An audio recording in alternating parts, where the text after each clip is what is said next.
इससे क्वेश्चन आते हैं। अब मैग्नेटिज्म को तो आप भूल ही नहीं सकते, उसमें से 4-5 क्वेश्चन आपको देखने को मिल जाएगा। इसलिए अच्छे से प्रिपरेशन करें और थोड़ा बहुत आप कोशिश करें कि उसका न्यूमेरिकल्स ट्राई करें, क्योंकि न्यूमेरिकल्स आजकल ज़्यादा ट्रेंड बन चुका है और एक एसेशन और रीजन का भी क्वेश्चन आ जाते हैं, तो आप उसका भी थोड़ा सा ध्यान रख सकते हैं, आ सकता है। तो हेलो दोस्तों, मैं हूं मोनू कुमार और आज की वीडियो में आपको बताऊंगा बीएससी नर्सिंग का फुल सिलेबस क्या है, पेपर पैटर्न और बेट वाइज नर्सिंग का फुल सिलेबस बेट वाइज और पेपर पैटर्न, ताकि आप स्मार्ट स्टडी कर सको और एग्ज़ाम में अच्छे नंबर ला सको।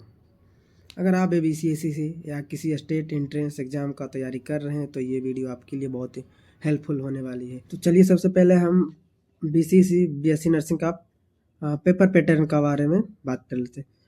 First of all BSc nursing का पेपर जो होता है पेन और पेपर मोड होता है और ये इंग्लिश और हिंदी मीडियम दोनों में कंडक्ट किया जाता है।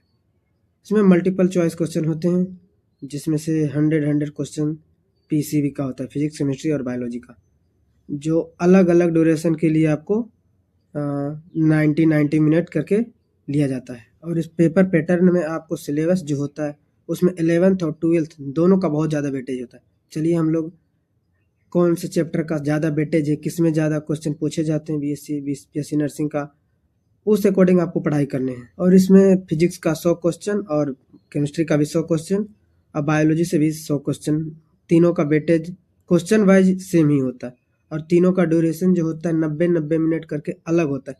इसलिए तैयारी करते टाइम आप ये प्रिपरेशन करें कि 90 मिनट में ही फिजिक्स को बायोलॉजी का अलग अलग प्रैक्टिस करें, ताकि वहाँ एग्जाम सेंटर पे आपको कोई प्रॉब्लम ना आए। Each subject is conducted back to back on the same day with short breaks in between. चलिए हम लोग अब बेट वाइज जो होता है चैप्टर का जान लेते हैं, किससे ज़्यादा क्वेश्चन आते हैं। सबसे ज़्यादा बायो में आते हैं। बायो में ह्यूमन फिजियोलॉजी जो होता है उससे कम से कम 12 से 13 क्वेश्चन आपको देखने को मिल जाएगा, जो आप उस पर ज़्यादा प्रैक्टिस करके आप पढ़ सकते हैं। और रिप्रोडक्शन हो गया, जिसमें कि ह्यूमन एंड प्लांट रिप्रोडक्शन दोनों आ जाता है। जेनेटिक्स और एवोल्यूशन बहुत इंपॉर्टेंट टॉपिक है। और एक बायोटेक्नोलॉजी, आप इसे भूल ही नहीं सकते, इससे बहुत ज़्यादा क्वेश्चन आते हैं नीट में भी और BCSE के एग्जामिनेशन BSc नर्सिंग के लिए भी। और इकोलॉजी एक बहुत सारा इंपॉर्टेंट चैप्टर आता है, इसमें इकोसिस्टम, फूड चेन्स, आप इस पे अच्छे से पढ़ के नंबर ला सकते हैं।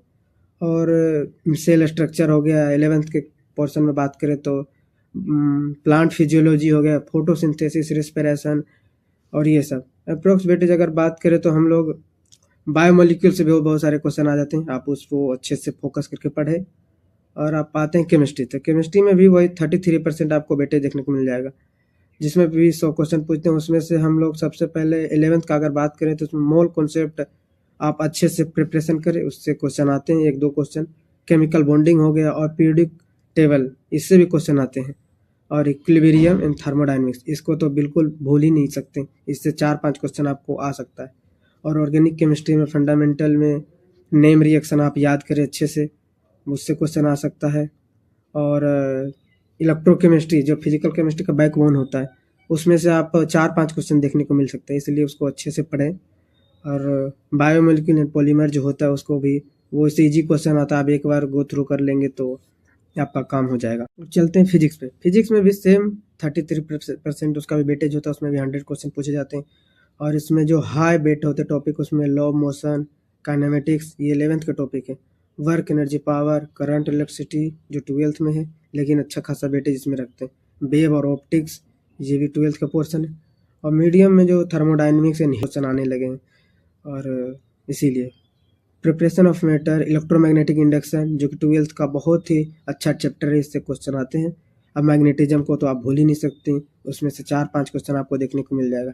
इसलिए अच्छे से प्रिपरेशन करें और थोड़ा बहुत आप कोशिश करें कि उसका न्यूमेरिकल्स ट्राई करें, क्योंकि न्यूमेरिकल्स आजकल ज़्यादा ट्रेंड बन चुका है। और एक एसर्शन और रीजन का भी क्वेश्चन आ जाते हैं, तो आप उसका भी थोड़ा सा ध्यान रख सकते हैं, आ सकता है। और इलेक्ट्रिसिटी हो गया, मैग्नेटिज्म हो गया, EMI हो गया, और मॉडर्न फिजिक्स एक बहुत ही इम्पोर्टेंट चैप्टर है, जिसके आप क्वेश्चन बहुत ही फ्रीक्वेंटली देख सकते हैं। उससे 4, 5, 6, 7 भी आ जाते हैं, इसलिए आप उसको तो अच्छे से प्रिपरेशन करके ही जाएं। अगर आप BSc nursing entrance exam clear करना चाहते हैं तो सिलेबस को बेट वाइज आप पढ़ना स्टार्ट कर सकते हैं।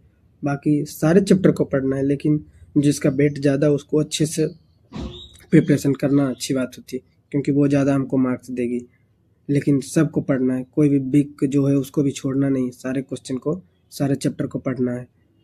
और बस कंसिस्टेंसी ही है जो आप मान लो सीक्रेट है सक्सेस का। तो चलिए, वीडियो पसंद आया तो लाइक करें, शेयर करें और चैनल को सब्सक्राइब करें ताकि और सारे इन्फॉर्मेशन आपको मिल सके। और कोई भी इन्फॉर्मेशन ऐसा चाहिए हॉस्टल से रिलेटेड या कोई इन्फॉर्मेशन हो तो आप कमेंट में कर सकते हैं। मिलते हैं नेक्स्ट वीडियो में, तब तक धन्यवाद।